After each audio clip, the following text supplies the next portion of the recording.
We have gotten to see the rookies participate through the draft. The Browns drafting them, initially meeting them, and then, of course, Browns rookie mini camp.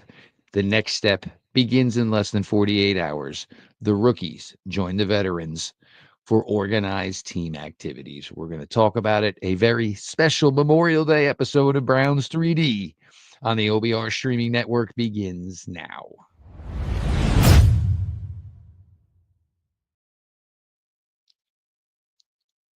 Welcome back, my friends, to the show that never ends, your daily delivery of all things Dog Pound Browns 3D on the OBR streaming network. And we're extremely thankful for all of you who come out and support the OBR daily, whether it's through the written content from the wonderful writers here at the OBR. And of course, the OBR streaming network begins every night, 6 p.m. Eastern, on either the OBR YouTube page or the OBR Twitch page. Of course, you can find it on Facebook as well. And make sure you subscribe to the OBR on YouTube and, of course, overall on Twitch. I am your host, Jeff Lloyd. We appreciate all of you for coming on out today. Now, as I opened with, you go through the process of, the draft and the selection of the players and the initial meeting of the players. Then we get rookie camp, and now here we are finally what everybody's, wants to see and what is the next logical step. Organized team activities, the rookies paired with the veterans. First things first, players will probably miss, some players will miss OTAs. Just get used to it. It's just the way it happens, whatever the reason may be.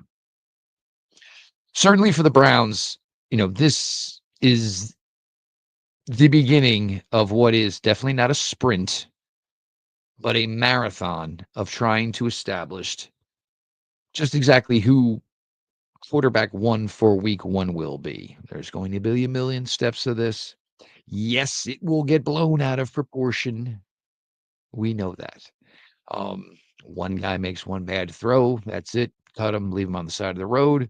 One guy makes a good throw. That's it. He's the next Peyton Manning. This team is going to go 16-1, and they're going to host with a bye. I mean, we know the way it's going to work, right? Obviously.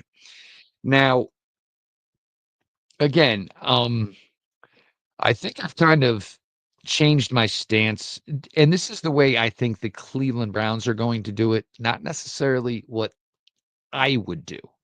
I've told you guys, if you think you can be competitive this year, and there are people out there that look at this roster all around and say maybe there's a chance if they can get the quarterback play they're hoping for.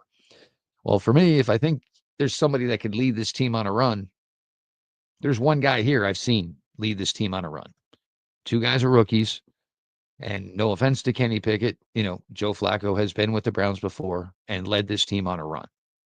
It's logical. Now, do I think that's what the Browns necessarily are thinking? Perhaps not. I think the Browns, ideally in a perfect world, would like to begin this season with Kenny Pickett as their starter. Yes, he's a little bit older than a fourth-year player, spent 5 years at college, of course. And it started out pretty well at Pittsburgh. And, Pittsburgh post Ben Roethlisberger, it's never been, a quarterback leading the team, a 4,000-yard passer. That's just not the way it's worked for them, since Big Ben hung them up. Now, it all fell apart quickly for Kenny in Pittsburgh. Year two, kind of injured. Story was he was healthy and ready to go. They chose not to start him for the playoff game that year. They did not win the playoff game. In a scenario like that, most likely and logically, you end up moving on from a guy like Kenny Pickett, which is exactly what Pittsburgh did. And he became one of two veteran quarterbacks that, of course, were acquired by he was one of quarterbacks sent to the Eagles as they brought in two new veteran quarterbacks in Pittsburgh and Justin Fields and, of course, Russell Wilson. Kenny, and this is the thing that none of us are really going to know until we get to start to see, some more consistent workouts, OTAs, mini camps, and of course training camp and exhibition games. Is did the Philadelphia Eagle experience last year for Kenny Pickett improve his play? And we're not going to find that out this week. We're not going to find it out. I mean, it's again, it is a marathon. But, Kenny got into a position with a good organization. He was able to go about his due diligence in his work every single day. And unfortunately, yeah, there was no pressure, but, did that also, basically reinvigorate, you know, Kenny Pickett, working within a new system, doing different things that he was unaccustomed to, basically challenging himself and hopefully maybe changing himself, right? Um, Now, the question would be is, if Kenny Pickett proves throughout this marathon process that he is, capable and going to be the guy for, first couple of games, maybe September. The question is, can Kenny play well enough? Can the team play well enough? Can the team actually win? Because he's not trying to hold off one rookie, he's trying to hold off two. And that certainly cannot be easy. The Browns wanna see these kids play.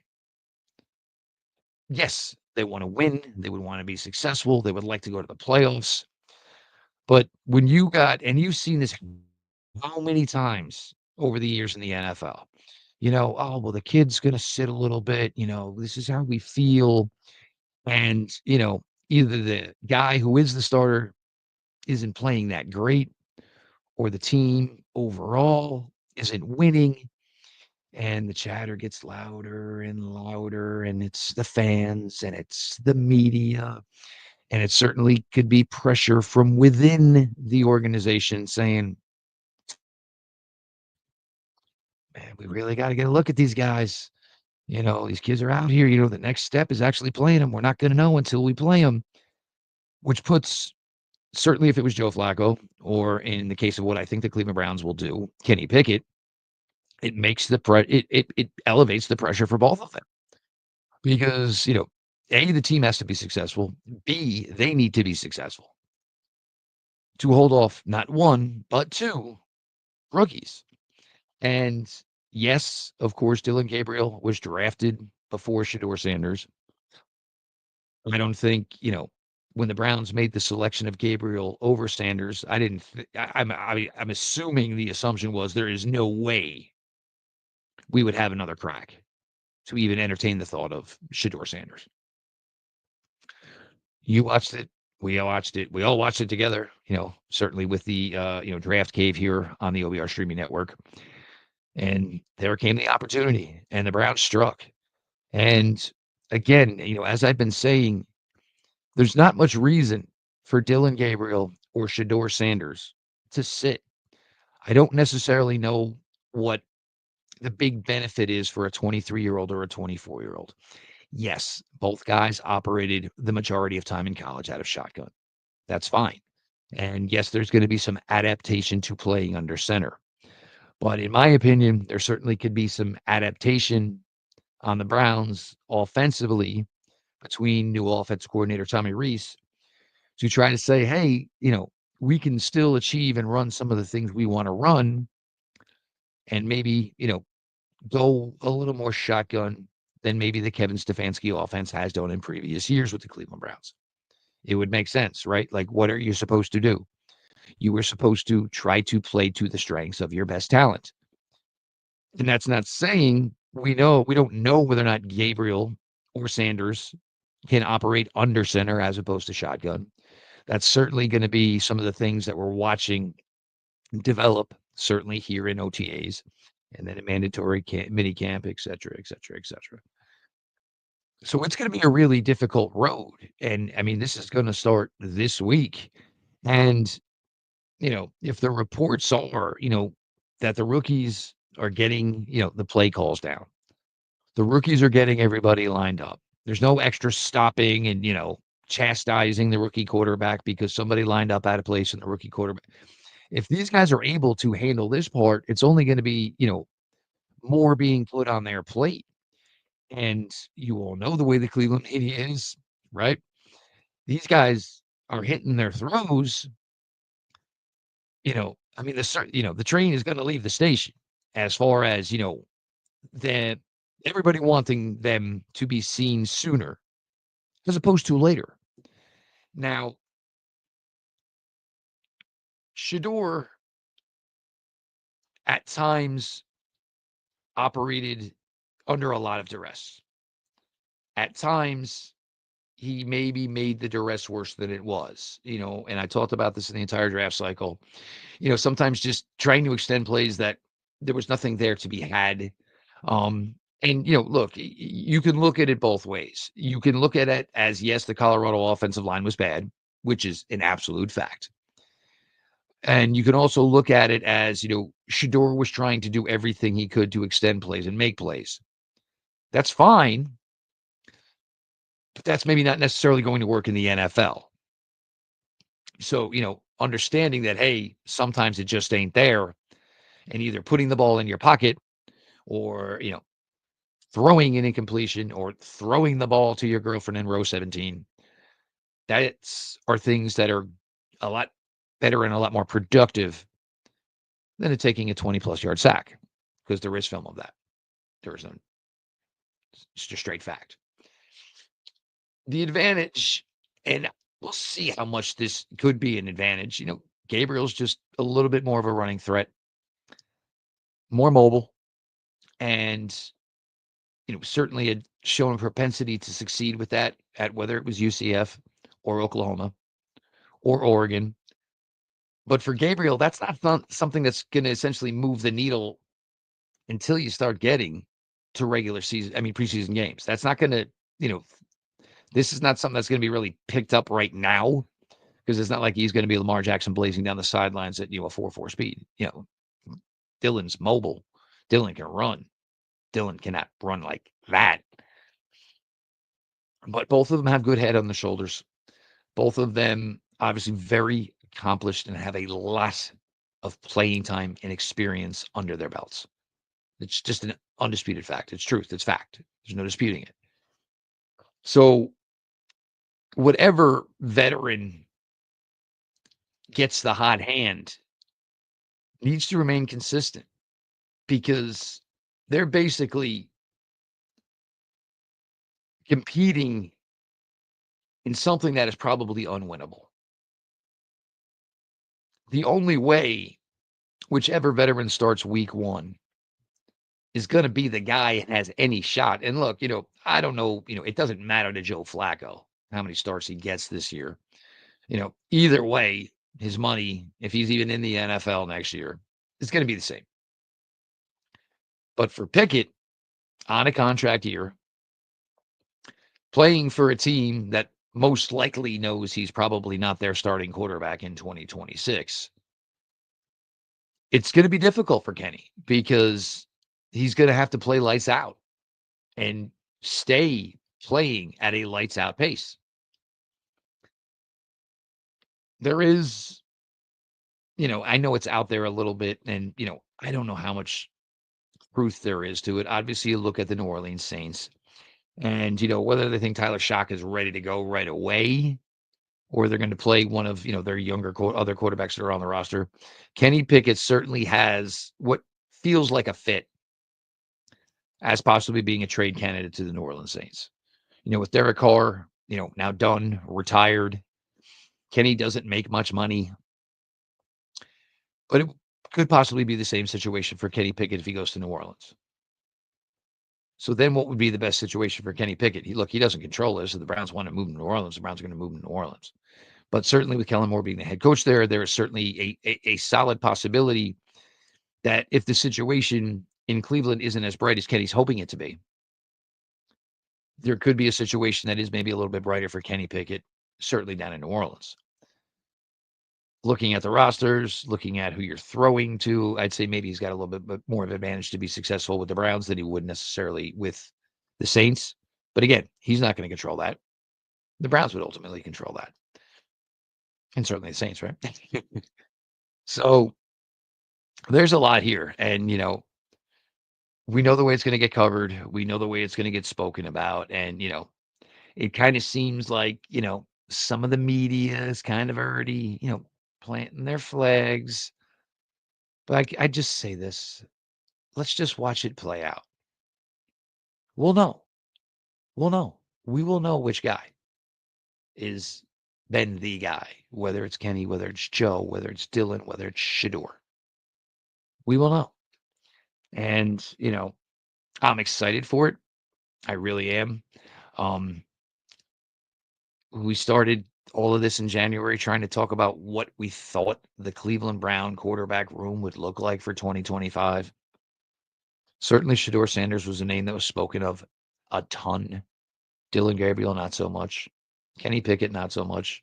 Joe Flacco certainly was a name that was bantied about, certainly as being a guy that could come here and quarterback the Browns in 2025. Let's just let it play out and see it for ourselves and not try to jump into, whatever media member is, trying to drive or push their guy. Now, overall, you know, one of the biggest things to be watching, as this is unfolding with the, first OTA session is going to be the rookies integrating, into this, Quinshawn Judkins and Dylan Sampson, getting work in behind an offensive line of DeJuan Jones and Joel Bitonio and Ethan Posick and Wyatt Teller and Jack Conklin. And certainly the offensive line in general, are all five guys, four of them are older. And certainly DeJuan has had, his, injury hiccups here, but certainly reported by the OBR playing at a very, very solid weight right now. Was much better in off season 2 as opposed to off season 1 as far as handling his weight. Certainly, the level of injury he had after his rookie year as opposed to where he's at this year certainly has something to do to it. But first of all, is seeing is whether or not all five of those top offensive linemen will be available in some aspect here to start getting some work in. But, starting to get to see our first taste of Quinshawn Judkins and, of course, Dylan Sampson behind this offensive line. Same goes, obviously, for the rookie quarterbacks and Shedeur and Dylan, of course. Um, Certainly, Harold Fannin, and this could be one to watch because with David Njoku on the last year of his contract, I'm not saying I know this or I'm saying this with any one way or the other, but it wouldn't be stunning if, David Njoku was not a full member of everything that goes on. Why risk it? Right.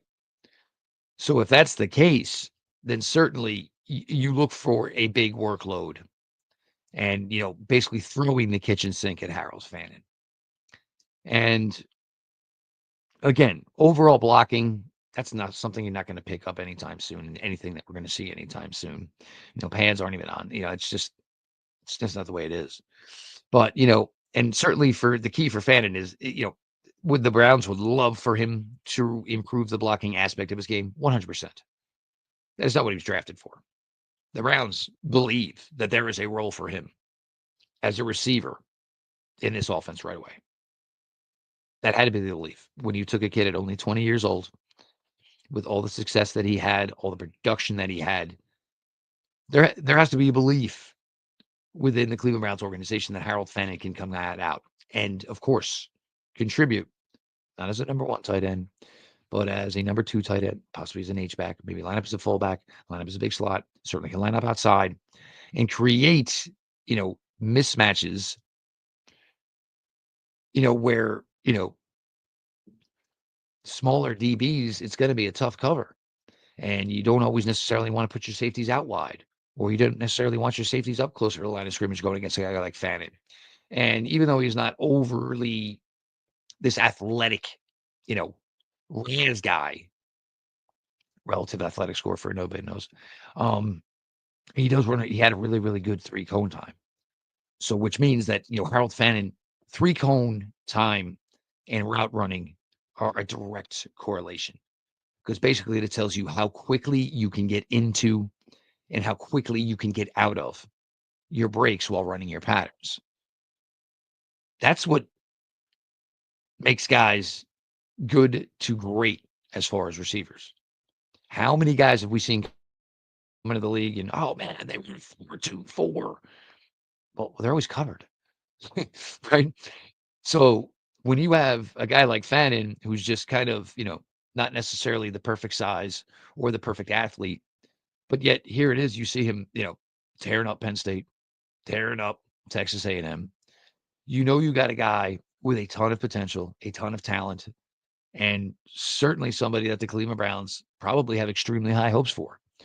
And if David Njoku, which I certainly think could be a possibility, decides that, with only 1 year remaining on his deal, it might be best to be a semi-participant in some of this stuff.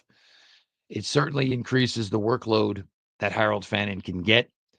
And if Harold can handle that and succeed with that through OTAs and through mandatory, team minicamp, it kind of sets you up for Harold Fannin, maybe having a really, really significant and maybe, a significant, not really, really significant role as a contributor to the offense for the Browns in 2025 from day one. Deontay Johnson, the wildest of wild cards. Certainly a signing when it was made at the time where it was kind of like, ooh, like I knew the options were slim. But Deontay Johnson, oof. I mean, you go over basically the last season and a half for Deontay Johnson, and players like this just make me want to rip my hair out of my head because it's like, man, just let everything else go and just play ball. Just play ball. You got talent. You're good. You're really good. Don't let the BS get you. And certainly for the last season and a half within the NFL, that is something that's gone on with Deontay Johnson. He just couldn't let it go, and it certainly affected his production and his play on the field. Now, whether or not somebody has gotten into his head or helped him get his mind right, and maybe now he can actually just go out there and get it done. Browns have a guy they are paying no money to. None of it is guaranteed.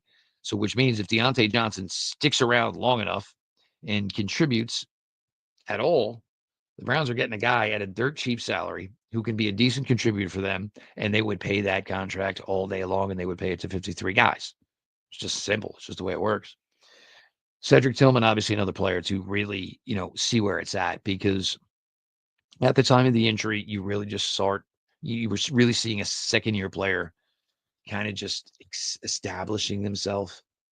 And we talked about his rookie year at times, and it certainly was not easy that every week that Cedric Tillman went out to the field, there was a different quarterback. And for any receiver, that's hard. You need to develop a rapport. Not every quarterback throws every pattern the same. And when you're a rookie and everything's coming at you 5 million miles an hour, it's 10 times harder. And you saw there were times where he wasn't getting where he needed to be. And, Joe Flacco certainly, had his issues at times with Cedric Tillman in 2023. But you saw that 3-game stretch for Cedric Tillman. And, it was very nice. It was very productive. And you kind of see the player that the Browns envisioned that Cedric Tillman could be when they drafted him in April of 2023. Mason Graham, and, we'll see on the availability of Michael Hall. We'll see, where Jawan Briggs is. And apparently Jawan Briggs has got like this kind of like obsession collection with like old electronics, computers, video game systems, which seems really cool. Hey, I ain't here to shame on nobody. But it seems like he's got some cool stuff, and it's just something that kind of interests the guy. But certainly looking for that, what is could be a legit nucleus here, as you're going to have minimum 3 seasons of Mason Graham, Mike Hall, and Jawan Briggs together on the interior portion of that defensive line. Certainly a big, in my opinion, this is big for the Browns because there's never really been that much long-term commitment to guys on the interior portion of the defensive line. We've seen it be done with the edges and the defensive end, sure. But there's never been where you got a locked in, basically 3-year commitment between 3 guys on the defensive line. So certainly the way that works. And, we always talk, and we talk about this a ton with Pete Smith all the time, is, coming into the league as a young defensive tackle, and everybody gets so excited about him. But I mean, it's a whole different ball game when you're talking about the interior, the guard play, the defensive tackle play. And, these old veterans, these guys, this is how they make their living. And, the last thing they want is to have, some young rookie hotshot or a couple of second-year guys start taking their lunch from them. And that transition from, star interior defensive line player in college to becoming a star interior defensive line player in the NFL, it ain't easy. And it doesn't come easy. It is not. It is not an easy transition. It is a very difficult transition. And the Browns have three guys trying to make this jump all at once to become really good interior defenders in the NFL. They will certainly get some great talent to go against. The Browns are four deep at guard, two deep at center, and there's the opportunity here for these guys, for these young interior defenders to improve and improve quickly because they're going to be getting solid reps against solid players day in, day out. So yes, another fun aspect certainly to have your eyes on here as OTAs begin this week. And of course, again, a lot of it has to come down to who is available and who is not, of course. I would say for Ronnie Hickman, this is certainly, a big beginning to hopefully what is, the Ronnie Hickman breakout time for him in his career. There is an opportunity here for Ronnie Hickman to take over a full-time starting job at the free safety position. They've brought in, you can call them competition, but I think the safeties they brought in maybe are, closer to role players now at their point in their careers, as opposed to essentially being starters. But Ronnie Hickman's going to be the one that determines that. If Ronnie Hickman can go out there and get it done, the Browns will be more than okay saying, hey, we have really good veteran depth here at the safety positions. Carson Schlesinger. And look, you got quarterbacks, you got running backs, you got Fannin, but there's certainly a world where Carson Schlesinger and, the steam for Carson Schlesinger really picks up. And it really starts to pick up at this point. He's got pretty much an open route to significant playing time with JOK now officially missing the 2025 season. His tapes at last year speaks for itself. Phenomenal. The personality of the young man. I really, again, I really believe for a guy like him who not much happened at all for him for his first 2 years at UCLA. And in a lot of scenarios like that, a guy's hitting the portal, packing his bags, and getting the heck out of Dodge. UCLA made a commitment to him, said, hey, we think you're ready. We're going to move a guy or two around to create the opportunity for you to play the position that we think you are best suited for. And Carson Schlesinger just, took the ball and ran. And, footage and video of him blitzing, solid. His sideline to sideline ability, solid. His tackling ability, he doesn't often miss. So there is a chance I think Carson Schlesinger becomes one of the bigger storylines of the early part of, OTAs and of course, mandatory mini camps and mandatory mini camps. You got 7 guys coming in here and certainly some undrafted free agent guys where there is a lot of opportunity. And the Browns have no problem whatsoever, getting younger, certainly getting a little bit cheaper. This team has paid a lot of money in salary over the last few years without a lot of success coming from that money being paid. They don't necessarily have to spend less, but there is a world where you can spend less and have overall improvement. The Browns certainly would have no issue with that. So certainly the way it's going to go, here, as we begin this next part where now the rookies, still rookies, yes, but, now you are more part of the 53 and, rent's due essentially. And it's, time to go make a name for yourself. Nobody's going to care what you did at UCLA. Nobody's going to care what you did at Colorado. Nobody's going to care what you did at Oregon. Nobody's going to care what you did at Ohio State. Nobody cares what you did at Tennessee. Nobody cares what you did at Bowling Green. And of course, nobody cares what you did at Michigan. The boys are in the league. The boys are a part of a 53-man roster. And it's now time for the boys to go become men.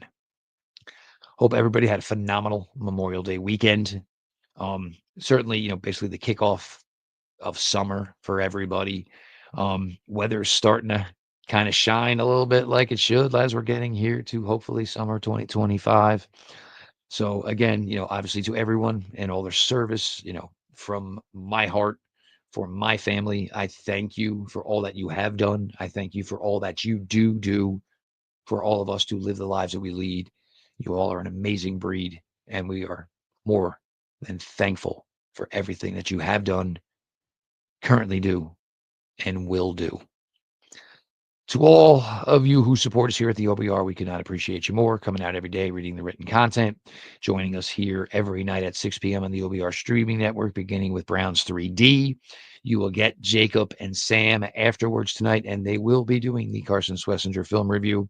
Um, Tape's good. You guys are going to thoroughly enjoy it, so make sure you stick around for all that.